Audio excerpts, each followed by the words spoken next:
everybody, and welcome to whatever this is. My name is Pixelation, and it's been a while since I've done anything like this. Honestly, with the spring season, I was still in a weird kind of position where I didn't know what I was going to do with my content. I didn't know what I was going to do with the channel, and now I'm in a complete opposite position where I've been putting out weekly content every Friday. By the way, if you did not know that, go check the videos out. I have 5 or 6 different episodes of Anime Ambush and another project that I'm working on.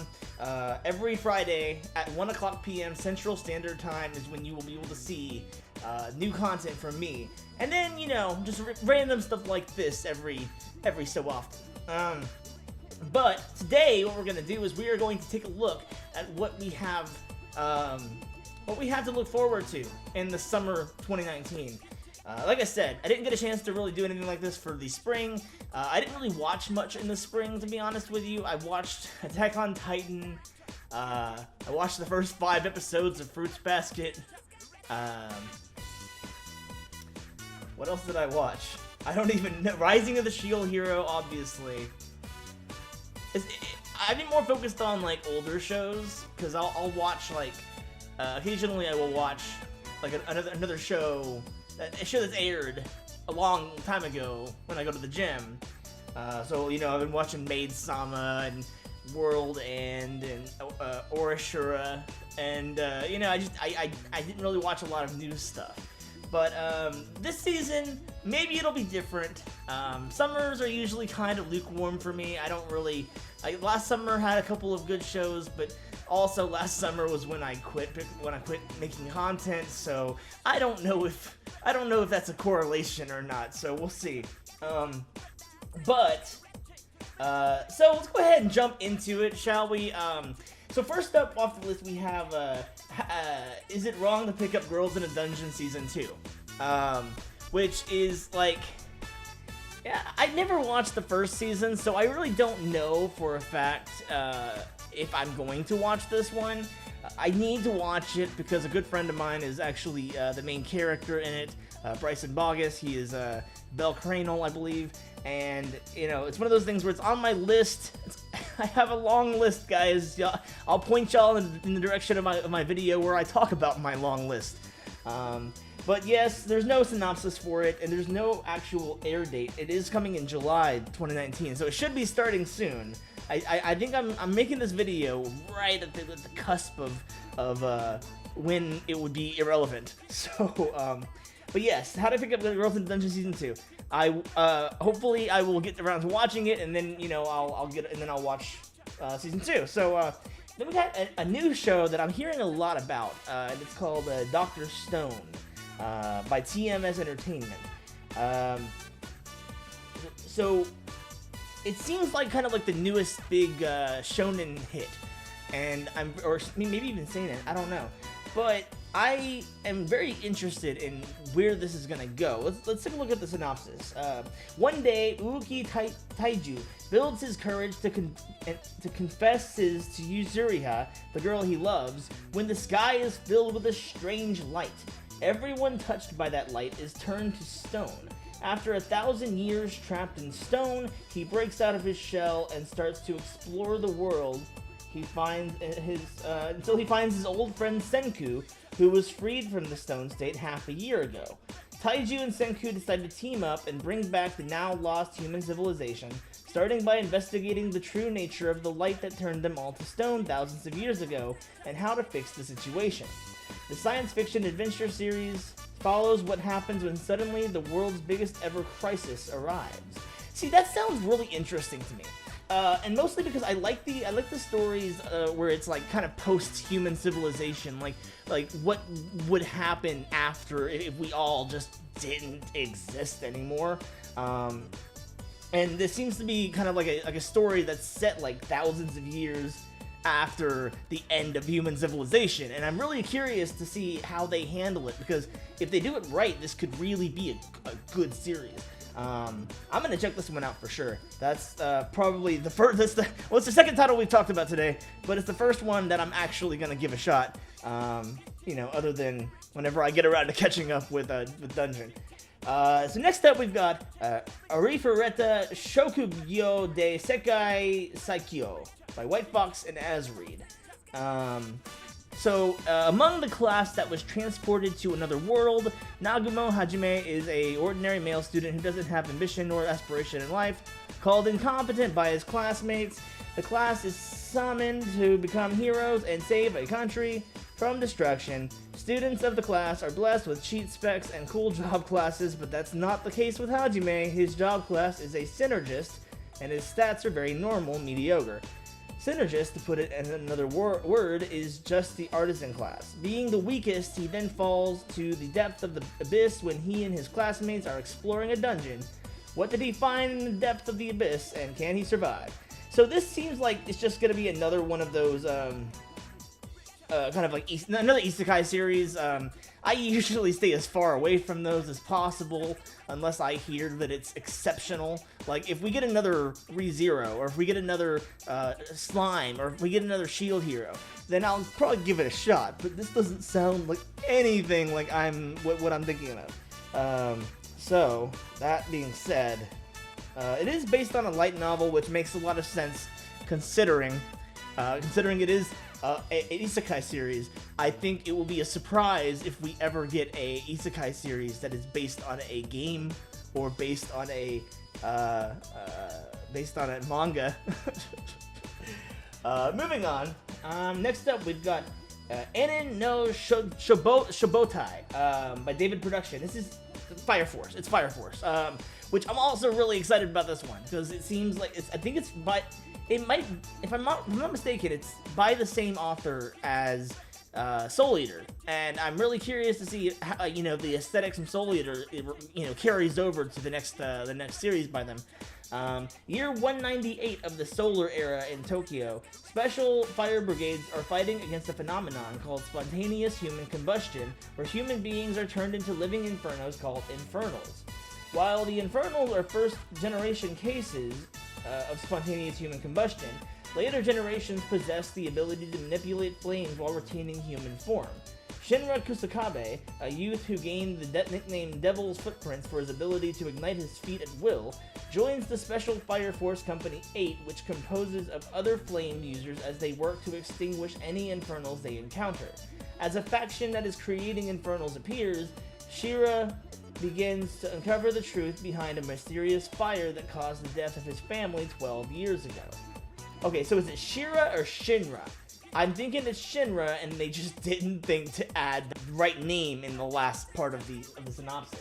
Okay, so next we've got Tuaru Kagaku no Accelerator. It is the next certain something accelerator. I don't know. I know it's the next series in the certain magical index series, and it's another one that's been on my list, but it's so long at this point that I don't even know if I ever want to actually watch it.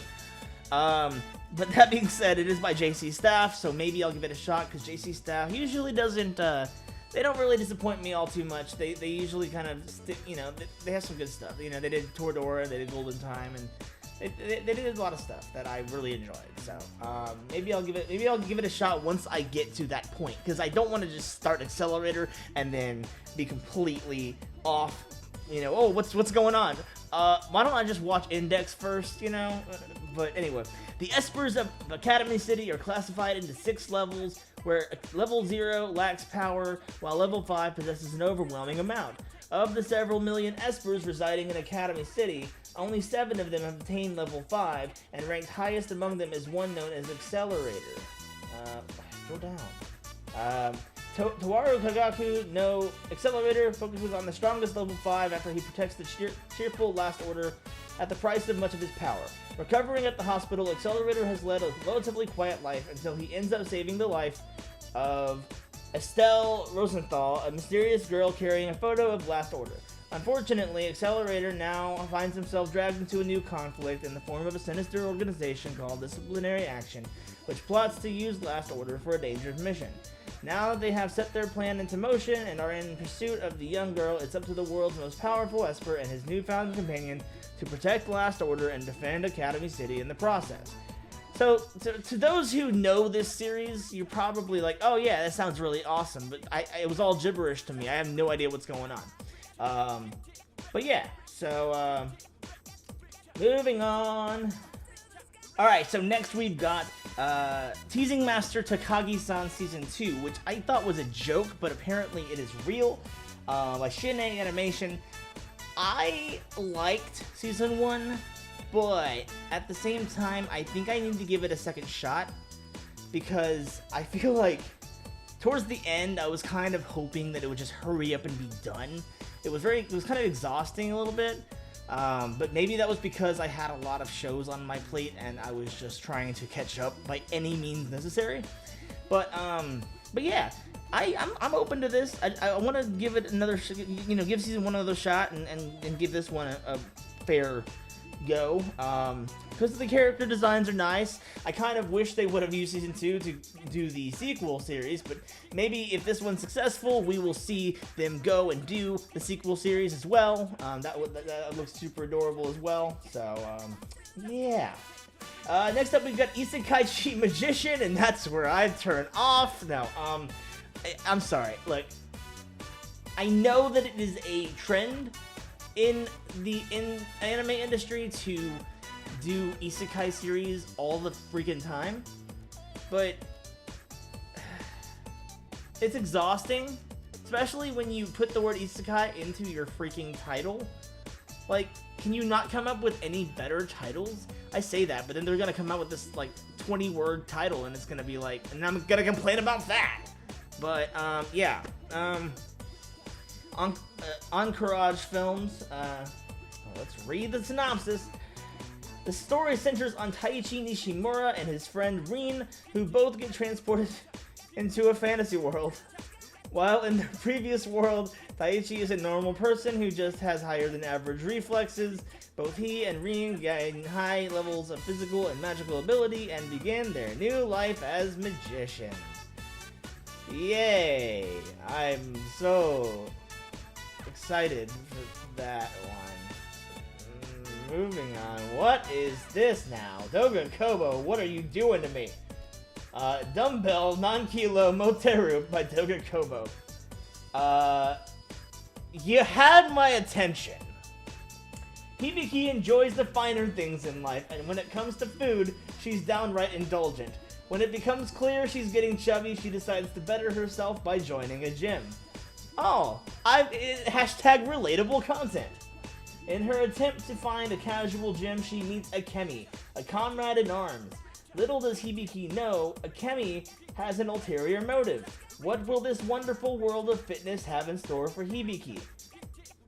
Yeah, okay. Okay, Doga Kobo. You had my attention and now you have my eyes. What are you gonna do with this workout anime? Is it gonna be like fetishized? I mean, it says ecchi, so probably, or is it gonna be like motivational, or is it gonna be both? I'm gonna find out for research purposes only, I promise. But anyway, oh god, moving on. I'm not even gonna try to say that title. I think it's Do You Love Your Mom and Her Two-Hit Multi-Attacks or something like that? I don't know. I don't know what it's called, but I'm not even gonna try reading that. It's by JC Staff. It's another isekai series, or maybe it's not. Yeah. It's. What would you do if you got transported into a video game with your mom? That's the. Why is this? Why am I an anime fan? Remind me, what is anime? I don't know. That's the dilemma facing high schooler Masato Usuki, who has been unwittingly thrown into an RPG world with his doting mother close behind as part of a secret government scheme. As an avid gamer, Masato is eager to show off his skills, but that's hard to do when your mom is an insanely overpowered, dual-wielding, multi-target specialist. I know I just said that I don't like isekai series, but I'm gonna watch this. I have to watch it. I'm sorry, I have to watch it. It sounds hilarious. And I'm just like, oh, man. I hope it's good. I hope it's good. Okay, moving on. Kawaii Kuraba Hentai Demosuki whatever. Okay, Geek Toys. After cleaning the calligraphy room one afternoon, Kiryu Keiki found a love letter addressed to him on the club's desk. Eager at the possibility of finally getting a girlfriend, he opens the envelope only to find the words "I like you," along with a pair of the Cinder's panties. Oh no. With only these panties as evidence, Keiki narrows down the identity to the 4 girls who helped him clean the club room that day. Tokihara Sayuki, the lazy third-year president of Calligraphy Club. Koga Yuiki, a library committee member of Foreign Descent. Nanjo Mao, Keiki's slightly tsundere fellow classmate. And most awkwardly, Kiryu Mizuha, Keiki's clean freak of a younger sister. Among at least 3 of these girls, Keiki believes is the one who left him the letter and their panties, so with determination in his heart, he sets out to uncover which of these seemingly unorthodox ladies will become his girlfriend. I don't know. Man. It sounds... Okay, so here's my quandary here. Here's my problem. Here's the largest problem facing anyone on the planet right now, and that is the fact that last time I did one of these videos, I said that the Quintessential Quintuplets would be a series that I hated. It just didn't sound interesting to me, and then I watched it, and it became like my number 4 favorite series of all time. So I'm hesitant to say that this will be shit, but at the same time, it might be shit. Next up, Kanate no Ashtra by Lyric. I know I found out the right way to say that at a con recently, but I don't remember what the right way to say it is. The year is 2061, when space travel is now possible and commercially viable, and the students of Caird High School embark on their planet camp. But soon after Group B5 arrives at their planetary campsite, a mysterious and unforeseen sentient light sphere warps its 9 members into outer space, stranding them 5,012 light years away from their home planet. With the discovery of an old unmanned spaceship nearby, the students must stay strong, manage their limited resources, and remain united in the darkness of space, so that all of them can survive their long and likely perilous trek back home aboard the Astra. Okay. That's interesting. It's an adventure mystery series. That seems interesting. It's going to largely depend on the characters, I think. It's going to be very character-driven, so we will see about that. Moving on, because there is a lot of titles we need to discuss. Araburu Kisetsu no Otome Domo Yo by Lei Duce. Or Lei Deuce, whatever. Probably Duce. Then again, I thought Lurke was Lurke, and apparently it's not Lurke. The girls in a high school literature club do... I don't play with no literature club. Not after Doki Doki. The girls in a high school literature club do a little icebreaker to get to know each other, answering the question, what's one thing you want to do before you die? One of the girls blurts out sex. Little do they know, the whirlwind unleashed by that word pushes each of these girls with different backgrounds and personalities onto their own clumsy, funny, painful, and emotional paths towards adulthood. Okay, so this is...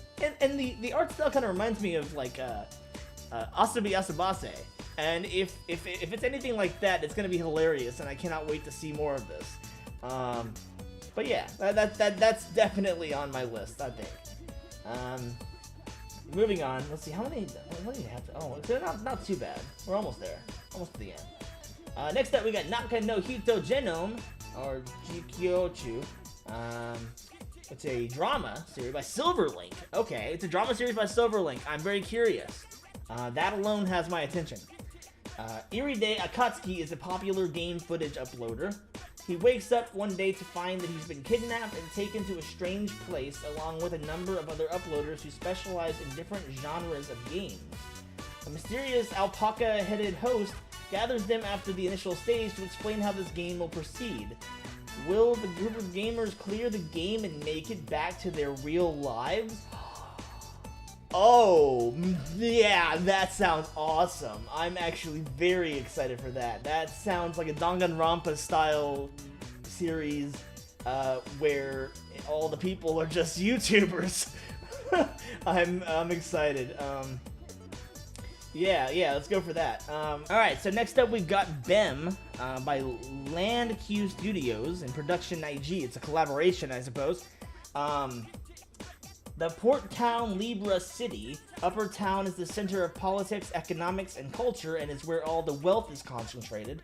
Outside is where the crime and corruption runs wild, so no one trusts anyone. Between those two areas is a massive canal that separates the two and is spanned by a single bridge. The way this town is constructed is a realization of what human discrimination looks like. Sonia is a young female detective who has just moved from Upper Town to outside for work, chasing after a few cases. That is when she meets three hideous beings who fight to protect humanity. Just what are they? She wonders. These three monsters known as Yokai Ningen live concealing who they really are. Okay. You know what? I'm not reading all that. I've said this before in multiple videos, but nobody listens because nobody watches my content. No, I'm joking. But if you're watching this by some miracle and you are the person who writes these synopses, you do not need to put an entire novel in the synopsis. Just like you don't have to technically put an entire novel in the anime title or light novel title. But like, seriously, you could easily summarize these shows with a short, brief synopsis. But I'm not reading that entire thing, and therefore I'm probably not gonna watch the show. Like, come on, I don't want to have to keep harping on this every time I do one of these videos. Eventually, I'm gonna just stop doing these videos if that's the case. Jeez. Copcraft by Milipensi. The story is set in San Teresa City on the fictional Pacific island of Cariane. The buddy police action series follows the detective Kei Matoba and the alternate world knight Tirana. 15 years ago, an unknown hyperspace gate opened... okay, I'm not doing that either. I'm serious, guys. This is not okay. Like, let me find one that was perfect. Yeah, that one was a little bit... this is perfect. This one for the Jikochi or whatever, for Silverlink, that one was actually a perfect length. I can get behind that. I was interested in that series because they kept the synopsis short and they kept the synopsis interesting. If you don't do that, I'm not gonna watch your damn show. Joshi Kosei no Murazukai. One day out of boredom, Tanaka decides to give her classmates nicknames based on their quirks. Her friend Sakuchi became Ota for her nerdy interests, and her other friend Saginomiya became Robo because of her expressionless personality. In retaliation, her friends decided to name Tanaka Baka. These are the ridiculous days of three high school friends claiming or not the height of their youth. Okay, that's what I'm talking about. That's what I'm talking about. That's what I keep talking about. Make them concise, short, to the point, and maybe I'll find it interesting. In this case, I find it interesting. I love slice of life shit like this. You know, this is what I'm talking about. But, you know, titles that have the long-ass synopsis, I'm like, no! Ugh. Man. I tell you, my throat. Okay, so just a backstory. Today, I actually recorded 4 different videos. 2 episodes of Anime Ambush and 2 episodes of the Pixelation Show. And, you know, I'm gonna put, obviously, it's a month's worth of videos. I'm gonna post them weekly, but, you know, I'm also doing this, and I did a 35-minute stream earlier. So, by the end of this, my throat is gonna be dead. Machikado Mazoku by JC Staff. Well, JC Staff and Lurkei are kind of dominating this season. Yuko Yoshida is a 15-year-old girl who awakens one morning with demonic power and is tasked with defeating a local magical girl. She has horns and a tail, but truthfully less power than an ordinary girl. She struggles to lift the curse of a 40,000 yen, about $365 per month living.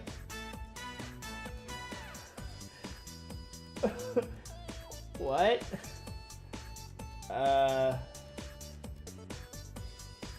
I may be into this. That last sentence got me. She struggles to lift the curse of a 40,000 yen per month living. I mean, I get it. I'm not that poor, but I get it. That's what is that? That's $150, $175 a month or a week, or $175 every 2 weeks. Yeah, that's painful. I'm gonna check that out for sure. Well, that's about all we've got for today. Thank you all so much for watching. I would love to know your opinions now. What are you planning on watching this season?